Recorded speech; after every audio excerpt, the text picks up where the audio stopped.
Who is a middle sister?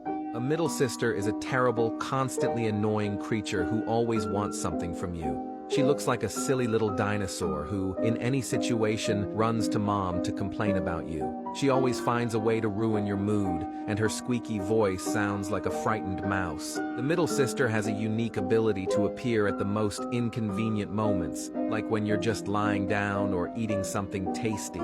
She will either drop your phone or take a bite of your sandwich.